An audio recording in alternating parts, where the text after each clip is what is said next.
महाराष्ट्र से एक बड़ी खबर निकल करके सामने आ रही है और महाराष्ट्र में विपक्ष ने सीधे तौर पर बहिष्कार कर दिया है।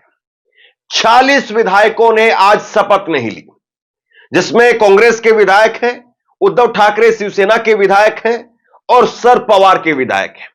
इन 40 विधायकों ने, समूचे विपक्ष ने आज शपथ नहीं ली और मुझे लगता है संभवतः ये पहली बार, हाल के वर्षों में हम पहली बार देख रहे हैं कि पूरा विपक्ष सदन का बहिष्कार कर देता है, शपथ नहीं लेता है।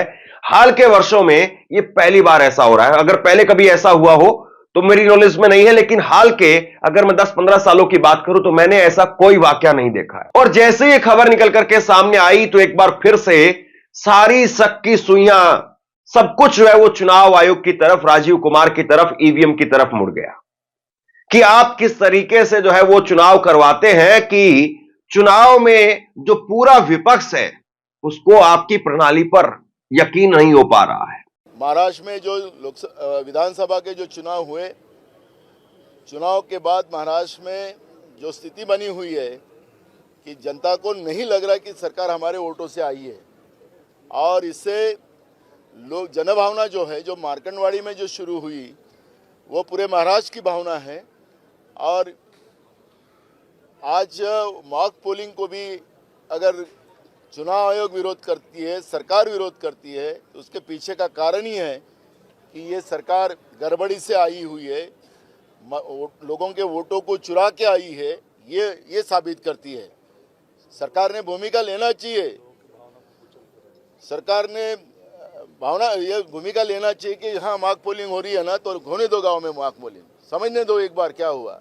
ये सरकार का काम था, लेकिन सरकार पुलिस के माध्यम से उनके बूथ कैप्चरिंग कर रही है, जब रेगुलर चुनाव में चुनाव से बूथ कैप्चरिंग किया जा रहा है। और इसलिए आज हमने विधानसभा की वो जो रहती है एमएलए, नए एमएलए की, वो नहीं लेने का हम लोगों ने निर्णय किया है। हम लोग उसके ऊपर आज उसका बहिष्कार किया है और ये भूमिका हम जनता की भावनाओं को रख के कर रहे हैं। आदित्य ठाकरे, उद्धव ठाकरे के बेटे आदित्य ठाकरे, उन्होंने क्या कहा जरा सुनिए। लोकतंत्र की हत्या हो रही है, जो नतीजे आए हैं वो जनता के नहीं हैं, ये नतीजे ईवीएम और इलेक्शन कमीशन ऑफ इंडिया के हैं, यानी चुनाव आयोग के हैं। आज हमने जनता के आदर पर शपथ नहीं लिया है। महाराष्ट्र विधानसभा के स्पेशल सेशन का शनिवार को पहला दिन था। आज सभी 288 नए विधायकों को शपथ लेनी थी। सेशन के शुरू होने के कुछ देर बाद में ही विपक्ष ने ईवीएम के मुद्दे पर सेशन का वॉकआउट कर दिया। शिवसेना यूबीटी के नेता आदित्य ठाकरे ने कहा कि हमारे विधायकों ने आज शपथ नहीं ली। अगर यह जनता का जनादेश होता तो लोग खुश होते, जश्न मनाते, लेकिन कहीं भी लोगों ने इस जीत का जश्न नहीं मनाया। हमें ईवीएम पर शक है। 288 में से 230 सीटों पर बीजेपी का खेमा, बीजेपी का गठबंधन वो जीत गया। और वाकई ये अपने आप में बड़ी हैरानी की बात है कि गांव-गांव में इस बात को लेकर के जश्न नहीं मन रहा है, बल्कि गांव-गांव में इस बात को लेकर के विरोध हो रहा है। मतलब कुल मिलाकर के आप ये कहें कि एक इतना बड़ा मौका और उस मौके पर जश्न की बजाय अगर इतना बड़ा विरोध हो रहा है तो ये अपने आप में सवाल है या नहीं है, ये बड़ी बात है अपने आप में। हमने देखा कि किस तरीके से कुछ गांव के लोग, ये खबर में मैंने आपको दिखाई थी, कुछ गांव के लोग वो कह रहे थे कि हमें शक है, ये ईवीएम की वजह से हमारा वोट जो है जहां हम देना चाह रहे थे वहां नहीं गया, और इसलिए उस गांव के लोगों ने ये निर्णय किया कि हम बैलेट पेपर से चुनाव करवाएंगे। और वहां पर देखिए क्या हुआ, वहां पर 144, 163 वो लागू कर दी गई। और वहां पर जो लोग उस प्रक्रिया में हिस्सा लेना चाहते थे, पता चला कि उनमें से कुछ पर मुकदमा दर्ज हो गया। वो प्रक्रिया जो होनी थी वहां पर वो नहीं हो पाई। और उसके बाद में कई और गांवों में भी इस प्रकार से प्रक्रिया की बात निकल करके सामने आई कि बैलेट पेपर से चुनाव करवाए जाए। तो अब कुल मिलाकर के बात यह है कि महाराष्ट्र के चुनाव में लोगों को गांव-गांव में इस जीत को लेकर के शक है। इस जीत को लेकर के लोगों में अपने आप में सवाल खड़े हो रहे हैं कि यह जीत, इतनी बड़ी जीत वो मुमकिन नहीं थी, वो लेकिन यहां पर हो कैसे गई। अब इसके बाद में जो है वो शक इसलिए लगातार गहराता रहा और आज विपक्ष ने बहिष्कार कर दिया। हमने आज शपथ ग्रहण समारोह का बहिष्कार किया क्योंकि ईवीएम के इस्तेमाल से लोकतंत्र की हत्या की जा रही है। महाराष्ट्र विधानसभा चुनाव के नतीजे जनता का जनादेश नहीं है, ये ईवीएम और भारत के चुनाव आयोग का जनादेश है।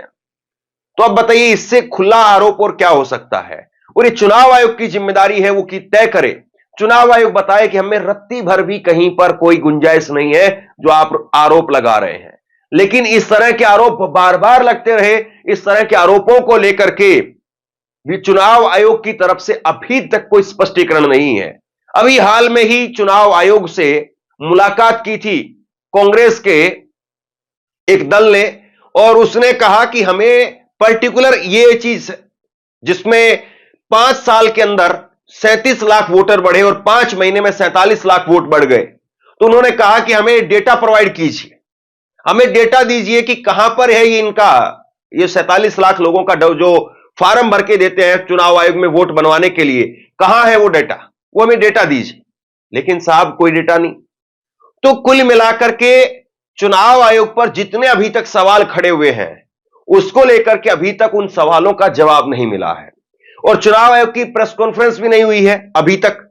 चुनाव प्रक्रिया जब संपन्न हो जाती है तो उसके बाद में प्रेस कॉन्फ्रेंस होती है, और महाराष्ट्र में भी शपथ हो गई, झारखंड में भी शपथ हो गई, लेकिन चुनाव आयोग की जो प्रेस कॉन्फ्रेंस होती है जब पूरा प्रक्रिया पूरी हो जाती है दोनों राज्यों के अंदर, जब किसी राज्य में चुनाव है वहां पर, तो उसके बाद में प्रेस कॉन्फ्रेंस होती है। अभी तक वो प्रेस कॉन्फ्रेंस भी नहीं हुई है।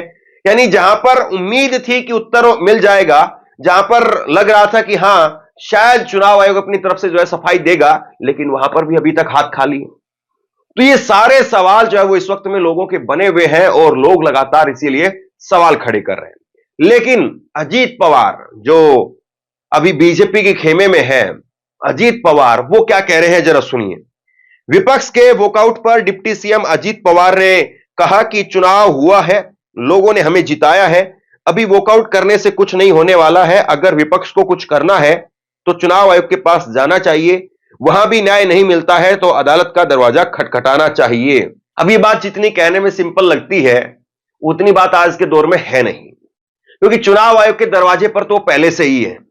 दूसरा दरवाजा जो बता रहे हैं कि आप चले जाइए उच्चतम न्यायालय में, न्यायालय का दरवाजा खटखटाइए, तो न्यायालय के अंदर आप ये बता दीजिए कि जो पहले से फाइलें पेंडिंग है, जो पहले से केस पेंडिंग है, जिसमें खुद अजीत पवार पार्टी तोड़ करके आए, क्या उसका बंटवारा हो गया? क्या अभी तक उच्चतम न्यायालय की तरफ से मोहर लगा दी गई इनके ऊपर कि ये जो पार्टी तोड़ करके आए थे यही असली एनसीपी है, या जो एकनाथ शिंदे पार्टी तोड़ करके आए थे वही असली शिवसेना है? अभी भी वो केस पेंडिंग पड़ा हुआ है। तो कहां जाएं लोग? चुनाव पूरा हो जाता है और चुनाव पूरे होने के बाद में भी अगर सुनवाई नहीं हो रही है, और चुनाव पूरे होने के बाद में भी अगर वो केस लटका पड़ा रहता है, तो फिर बताइए क्या फायदा? मतलब ये कुल मिलाकर के वैसी बात है कि कोई आदमी जिंदा है और वो आदमी केस करता है कि मैं नौकरी पर हूं, मैं ये नौकरी जो है वो मेरे लिए, मैं इस नौकरी के लिए योग्य हूं, और कल को वो आदमी मर जाए और फिर जो फैसला है कि नहीं आप नौकरी के लिए योग्य हैं, आप नौकरी ज्वाइन कर सकते हैं। कहां से ज्वाइन करेगा भाई? मुर्दा आदमी शमशान घाट से, कब्रिस्तान से उठ करके थोड़ी ना आएगा। तो न्यायालय के अंदर भी रास्ता कहां दिखाई देता है, और इसीलिए विपक्ष जो है वो अब सड़क का रास्ता अपना रहा है, जनता का रास्ता अपना रहा है, और एक तरीके से संदेश यहां पर देने की कोशिश है। कांग्रेस के नेताओं ने और एनसीपी शरद पवार के नेताओं ने भी बहिष्कार कर दिया। एनसीपी शरद पवार के नेता जितेंद्र आव्हाड, उन्होंने कहा कि हम विधायकों के शपथ ग्रहण समारोह में शामिल नहीं हुए हैं और हमने शपथ नहीं ली है। इसका कारण यह था कि मार्कडवाड़ी के लोग विधानसभा चुनाव के लिए बैलेट पेपर से मतदान चाहते थे और प्रशासन ने यह मांग नहीं मानी। लोगों को यह तय करने का अधिकार है कि वो कैसे मतदान करना चाहते हैं। क्या अपनी राजनीतिक जागरूकता दिखाना गलत है? कांग्रेस के नेता विजय वडेट्टीवार ने कहा कि जब हम ईवीएम वीवीपैट की बारे में जांच की बात करते हैं तो चुनाव आयोग हमेशा मॉक पोल की बात करता है। वे हमें 100% जांच करने की अनुमति नहीं देते हैं। चुनाव पारदर्शी तरीके से हुए, अगर ईवीएम में कोई समस्या नहीं है तो मरकड़वाड़ी गांव में रीपोलिंग कराने में क्या समस्या है? पूरा गांव इसकी मांग कर रहा है, हम मरकड़वाड़ी गांव के लोगों के साथ में हैं। तो चुनाव आयोग आखिरकार एक बार चुनाव करवा दे, पर्टिकुलर उस गांव में ही चुनाव करवा दे, पता चल जाएगा कि क्या समस्या है। क्या गांव के लोग, एक गांव के लोग तो बिक नहीं सकते हैं, और गांव के लोगों को अगर पैसा दिया जाए या खरीदा जाए तो बीजेपी से ज्यादा पैसा किसके पास में है। लेकिन उस गांव में वोटिंग नहीं होने दी जा रही है। यह अपने आप में सबूत है कि कौन डर रहा है, कौन हट रहा है और कौन छिप रहा है। जिस तरीके से महाराष्ट्र के चुनाव में धांधली लगातार निकल करके सामने आई, और वो उन धांधलियों को लेकर के अभी तक चुनाव आयोग उनकी तरफ से जो जवाब आना चाहिए था वो जवाब नहीं दिखा, तो उससे कहीं ना कहीं शक जो है वो और ज्यादा गहरा जाता है। और महाराष्ट्र में लगातार प्रोटेस्ट हो रहे हैं। महाराष्ट्र में बाबा अढ़ाव जो कि 95 साल के हैं, वो लगातार प्रोटेस्ट पर हैं। 100 साल में से 5 साल कम उम्र है इनकी, और ये लगातार प्रोटेस्ट पर हैं। और जो अजीत पवार आज कह रहे हैं कि आप न्यायालय चले जाइए, न्यायालय में जाकर के आप वहां पर अपने लिए दरवाजा खटखटाइए, ये अजीत पवार खुद बाबा अढ़ाव के आंदोलन में पहुंचे थे। बाबा अढ़ाव जो है वो प्रोटेस्ट कर रहे हैं, वो कह रहे हैं कि ईवीएम एक धोखा है। ईवीएम के लेकर के उनका विरोध प्रदर्शन है, ईवीएम को लेकर के वो अपनी नाराजगी जता रहे हैं, और अजीत पवार खुद वहां पर पहुंचते हैं। तो मतलब एक तरफ आप खुद वहां पर पहुंचे और दूसरी तरफ आप कह रहे हैं कि नहीं भाई चुनाव निष्पक्ष हुए हैं, तो अब बाबा अढ़ाव के कार्यक्रम में क्यों गए थे? सवाल तो बनता है ना ये। और सबसे बड़ी बात यह है कि अभी तक चुनाव आयोग ने जो उम्मीदवारों की तरफ से वीवीपैट की पर्चों के मिलान के लिए याचिका डाली है वो भी अभी तक नहीं हुआ है। खबर आप देखिए 1 तारीख की खबर है और अब 1 हफ्ते से ज्यादा का वक्त हो गया है, लेकिन अभी तक कोई खबर नहीं आई इसको लेकर के। महाराष्ट्र में 20 से ज्यादा हारे हुए उम्मीदवारों ने कोर्ट जाने का फैसला किया। इस दौरान वो वीवीपैट की जांच और ऑडिट कराने की मांग कर रहे हैं।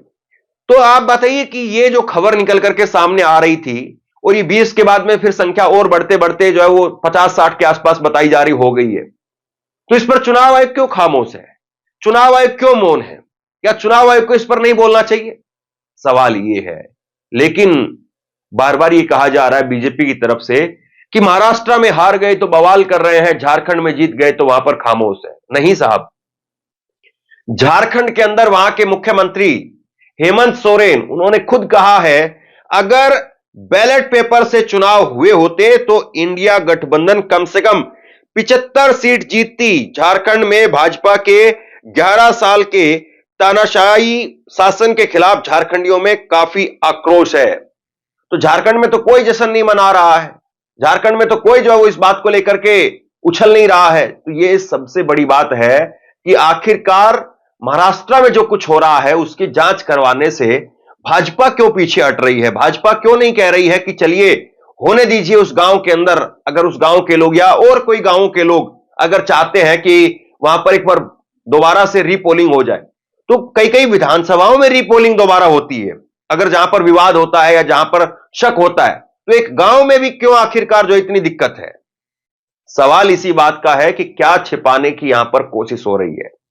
अब विपक्ष विरोध के रास्ते पर है, अपना विरोध लगातार दिखा रहा है, जता रहा है। अब सवाल यही है कि विपक्ष का यह विरोध जनता किस तरह से इसको लेती है, और इसके बाद में विपक्ष अब अगला तरीका क्या दिखाता है। बहरहाल आप क्या सोचते हैं नीचे कमेंट बॉक्स में लिख करके जरूर बताइए। इस वीडियो को शेयर कीजिए और इसी तरह की तमाम खबरों के लिए ऑनलाइन न्यूज इंडिया को सब्सक्राइब कीजिए। आपका बहुत बहुत धन्यवाद।